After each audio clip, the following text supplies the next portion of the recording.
मंत्री जी ने जो इस सदन में विश्वास मत का प्रस्ताव पेश किया है, मैं उसका समर्थन करते हुए कुछ बातें रखना चाहता हूं। महोदय, वैसे नेता प्रतिपक्ष ने कुछ बातें रखी हैं, मैं उन पर भी आऊंगा, लेकिन उसके पहले कुछ अपनी बात कह देना चाहता हूं कि ये जो हमारे सम्राट चौधरी जी मुख्यमंत्री बने हैं इस प्रदेश के महोदय, इसका एक ऐतिहासिक महत्व है।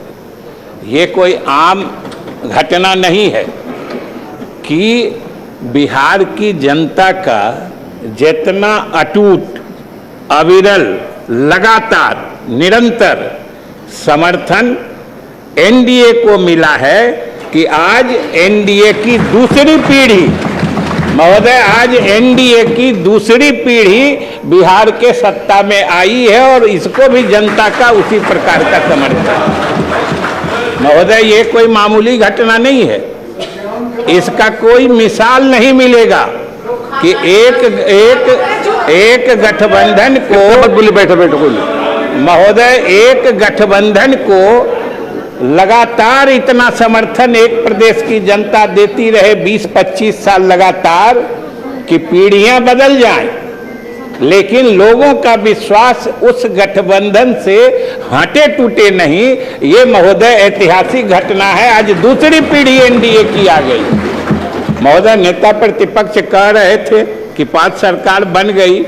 आपके और बातों का तो बाद में कहेंगे, लेकिन चूंकि अभी सरकार की बात है तो आपको मलाल यही न है कि सरकार पे सरकार बनती जा रही है, आती जा रही है, लेकिन आपको मौका नहीं मिल रहा है। भाई, वो मौका देने का अधिकार सिर्फ एक ही को है, वो है बिहार की जनता। बिहार की जनता का भरोसा जीतिए। यहाँ पर कहने से महोदय, अगर बिहार की जनता अगर इसी तरीके से समर्थन जारी रखेगी तो महोदय कोई असंभव नहीं है कि एनडीए की तीसरी पीढ़ी भी बिहार में राज करेगी। ये महोदय स्थिति है।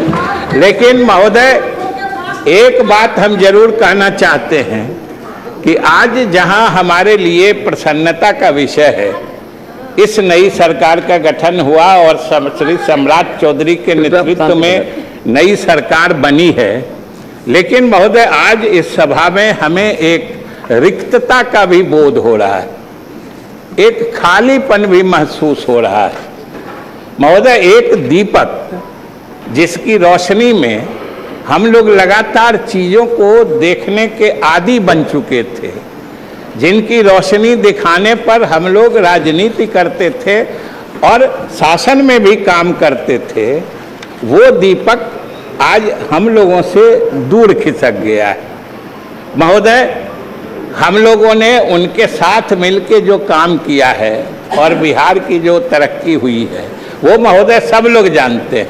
और नेता प्रतिपक्ष कह रहे थे कि 25 से 30 फिर से नीतीश, और ये अभी भी हमारे मुख्यमंत्री के बनने के बाद भी कह रहे हैं कि आज की सरकार, नई सरकार भी नीतीश कुमार के रास्ते ही चलेगी।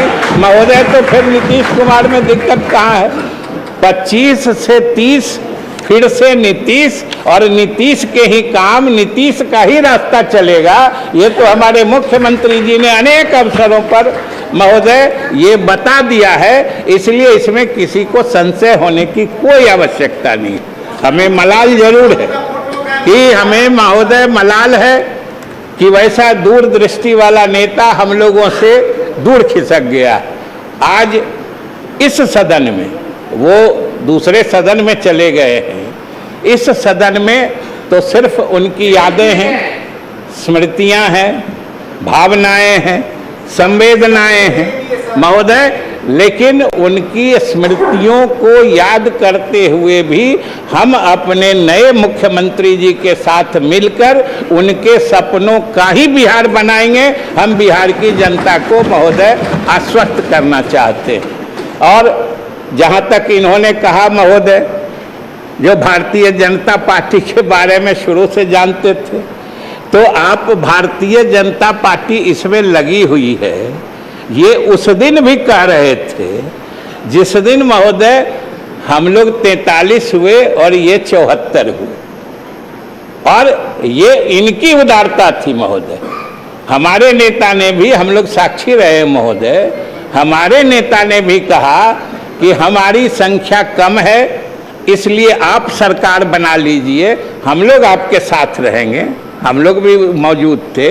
लेकिन ये भारतीय जनता पार्टी की उदारता थी जिसने हमारे नेता को सम्मान देते हुए उसने कहा कि नहीं, नेता आप हैं, आपके नाम पर हम लोग ये आए। अब कुछ इन लोगों को सालने वाली बात है महोदय कि ये सत्ता, ये महोदय ये सत्ता का हस्तांतरण इतना सहज गति से हो जाएगा, ये शायद ये उम्मीद नहीं करते थे, इसीलिए बार बार चीजों को फंसाने की कोशिश करते थे। महोदय यह भी इतिहास रचेगा कि इतना सहज गति से सत्ता का अगली पीढ़ी में स्थानांतरण, ये अपने आप में मिसाल है जिसको सीमलेस ट्रांजिशन कहते हैं। ये किसी ने सोचा नहीं था और ये हमारे नेता के उदारता का प्रमाण है कि वो बराबर कहते रहे हैं कि हमने 20 साल सेवा की है और उनकी सेवा की गवाही पूरा बिहार दे रहा है, लेकिन अब हम इन लोगों को मौका देना चाहते हैं। ये तो उनकी उदारता है, महानता है महोदय। और हमारे नेता ने जो कहा सही बात है कि ये बात आम हम लोग जैसे, आप लोग जैसे राजनीति करने वालों के समझ में नहीं आती। हम लोगों के लिए अंतिम लक्ष्य सत्ता ही होता है, लेकिन आज सब बिहारवासी को महोदय गर्व होना चाहिए कि बिहार के राजनीति में एक ऐसा शख्स, एक ऐसा राजनेता भी हुआ जो सत्ता के शीर्ष पे पहुंच के उसे महसूस हुआ कि हमने बहुत दिन राजनीति कर ली, अब अगली पीढ़ी को मौका देना चाहिए। ये अकेला मिसाल है महोदय, ये कहीं और मिलने वाला नहीं है महोदय। और कह रहे थे, अरे हम तो कहते हैं कि भाई महोदय आसान नहीं है छोड़ना, आसान नहीं है छोड़ना सियासत की इस बुलंदी को। हम आप तो सोच के कांपते महोदय। हम महोदय आप जिस कुर्सी पे हैं, हम लोग जहां हैं, जो जहां हैं, अगर मालूम हो कि कल इससे अलग होना पड़ेगा, आज ही से दिल हिलने लगता है। इसलिए महोदय आसान नहीं है छोड़ना सियासत की इस बुलंदी को। यहाँ तो फकत तसव्वुर से कांप जाते हैं लोग, केवल सोच बने उसी में दिल कांपने लगता है। लेकिन एक ऐसा शख्स भी सियासत में आया, ये महोदय आने वाला समय इतिहास लिखेगा।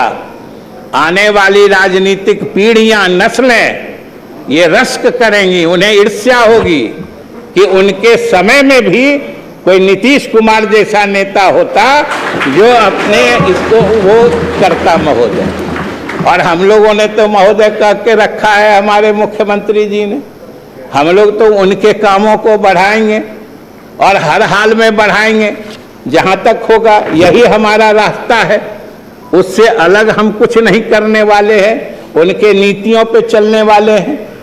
और आज उन्होंने जो महोदय किया कि आज इस बिहार के सरजमी का तो हर कण जर्रा जर्रा गवाही दे रहा है कि जो इतिहास, जो दास्तान उन्होंने तरक्की की लिखी है, वो आने वाले समय में हम लोगों का क्या, आने वाली पीढ़ियों का मार्गदर्शन करेगी महोदय। ऐसा इतिहास उन्होंने लिखा है। और खास के 2-3 बातों की मैं चर्चा करना चाहता हूँ, ज़्यादा नहीं चर्चा करूँगा। कि अभी महिला आरक्षण ले लीजिए, अभी नेता प्रतिपक्ष कुछ पेच लगा के बोल रहे थे ये नहीं करो, वो नहीं करो। अरे महिलाओं को आगे आने दीजिए, जो महिला उसमें से आगे निकलने वाली होंगी निकल ही जाती हैं महोदय। आप महिलाओं को रोकिए नहीं। और लेकिन अभी मैं उस बात में नहीं, आप उस बात में महोदय महोदय, मैं अभी उस बात पर नहीं जा रहा हूं, उस पर बाद में आऊंगा। अभी मैं सिर्फ ये कह रहा था कि आज महिला आरक्षण, महोदय, महिला आरक्षण राजनीति का हॉट केक बनी हुई है महोदय। जिस प्रदेश में आप देख लीजिए, चुनाव होने वाला हो या कहीं पर कोई राजनीतिक चर्चा होनी हो, महिलाओं को आगे बढ़ाना ये राजनीति का अव्वल फैशन और अव्वल नीति बन गई है। और इसका श्रेय किसी एक प्रदेश को जाता है तो बिहार है, और एक नेता को जाता है तो वो नीतीश कुमार है महोदय। ये बिहार है, और नीतीश कुमार ने जो आज पौधा लगाया, देखिए वो पौधा इतना फल फूल रहा है। और ये हमारे प्रधानमंत्री जी की महिलाओं को सामाजिक और राजनीतिक के काम में मुख्य धारा में लाने के लिए उनकी जो सोच है, उन्होंने महिला वंदन आरक्षण नियम लाया। आज महिलाओं के इसी सदन में आने की दस्तक सुनाई पड़ रही थी, जिसको इन लोगों ने रोक दिया तो इसका हिसाब तो महिलाएं करेंगी, इसकी चर्चा हम क्यों करें। इन्होंने जो महिलाओं के विधानसभाओं में या संसद में प्रवेश को रोका है, हिसाब तो महिलाएं करेंगी। हम तो सिर्फ ये कह रहे थे कि इसका भी अगुआ अग्रणी बिहार ही बना था। हम सिर्फ ये कह रहे थे, ये हम लोगों की सफलता का कारण। जाति गणना जो हम सब लोगों ने शुरू की थी, आपने जो किया हम कभी भूलते नहीं हैं। ये अलग बात है कि हम लोगों ने जो किया आप बिल्कुल भूल जाते हैं। आपने जो किया, समर्थन दिया था महोदय, हम किसी के समर्थन से इनकार नहीं करते, लेकिन आखिर नेतृत्व जिसकी सोच थी, आज आखिर पूरा देश आज सब जगह हो रहा है, सब जगह लागू हो रहा है। और महोदय, तीसरी बात जो खास तौर से मैं चर्चा करना चाहता हूं, नेता प्रतिपक्ष सारे लोगों ने मिलके इस सदन में एक कानून बनाया था। उस कानून का नाम था बिहार मद्य निषेध एवं उत्पाद शुल्क अधिनियम 2016। जिसको पता नहीं, बोलचाल की भाषा में या साजिश के तहत इस कानून का नाम लोग शराबबंदी कानून अपने मन से कर दिए। महोदय, हत्या के खिलाफ जो कानून बना हुआ है उसको हत्याबंदी कानून कोई कहता है? ये शराब, और महोदय ये कानून हमारे नेता ने लाया था और सब लोगों ने समर्थन किया था। हम इनकार नहीं करते हैं कि आप सबकी सहमति से ये कानून बना था। और कानून सिर्फ इतना है, ये खास के हमारे मीडिया के भाइयों को भी हम संबोधित करना चाहते हैं कि ये कानून सिर्फ इतना है कि शराब पीने को अपराध घोषित किया गया है। और अगर शराब पीने वाले पकड़े जाते हैं, व्यापार करने वाले, भंडारण करने वाले, सेवन करने वाले, और उनको सजा मिलती है, तो ये कानून फेल कैसे है? ये कानून फेल कैसे? और सबसे बड़ी बात है महोदय कि ये सदन का कार्रवाई, अच्छा ये भी नेता प्रतिपक्ष, ये भी क्या संयोग है देखिए। जिस दिन ये कानून बन रहा था, संयोग से हम अध्यक्ष महोदय आपकी जगह थे, आप उनकी जगह थे, और ये हमारी जगह थे। देख लीजिए महोदय, ये कानून जब बना था, ये कानून इस परिप्रेक्ष्य में बना था, सारे लोगों का समर्थन था। और आज अगर कहीं से कोई संदेहास्पद मौत मिलती है तो जैसे लगता है कि सारे लोगों का बस एक ही दायित्व है कि साबित कर दो कि ये जहरीली शराब से मौत हुई है। हमारे मीडिया के साथी भी लग जाते हैं। ये कोई नहीं कहता है कि पीना गलत है। शराब पीने, गांधी जी ने कहा था कि शराब पीने के बाद आदमी का व्यवहार पशुवत हो जाता है, जानवर जैसा हो जाता है। सरकार ने, हमने संविधान में महोदय अनुच्छेद 47 देख लीजिए, उसमें हमने ये वादा किया है देश की जनता से कि औषधीय प्रयोजनों को छोड़ के, मैंने जब दवा दारू के रूप में लेना हो, हम कोई भी नशीला या मादक पेय के व्यवहार को रोकेंगे। ये सरकार को दायित्व दिया गया है, सरकार से अपेक्षा की गई है। और महोदय हमारे मुख्यमंत्री जी ने इसमें पहल की, अब सब लोगों ने मदद किया। तो हम सिर्फ इतना कहना चाहते हैं कि आप भी मानते हैं कि ये चीज गलत है, कहीं पर कोई घटना घटती है, कोई नहीं आप लोग बोलते हैं कि भाई पीते क्यों हो।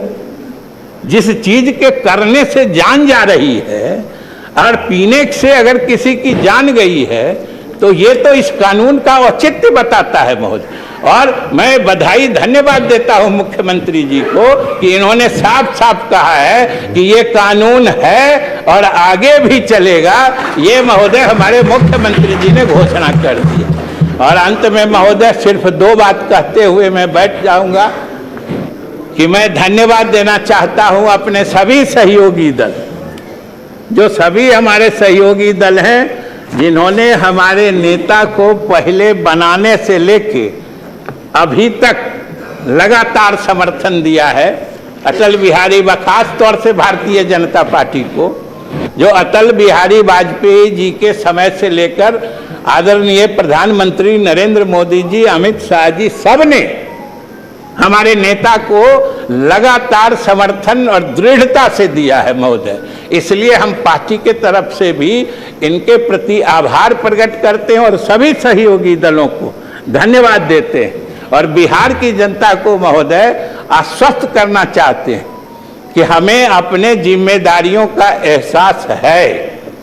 हमारे सामने जो लकीर है महोदय, जो हमारे नेता ने खींची है, वो इतनी लंबी और इतनी गहरी है कि हम उसके साथ चलने को विवश हैं और उस रास्ते से हटने की हम सोच भी नहीं सकते हैं महोदय।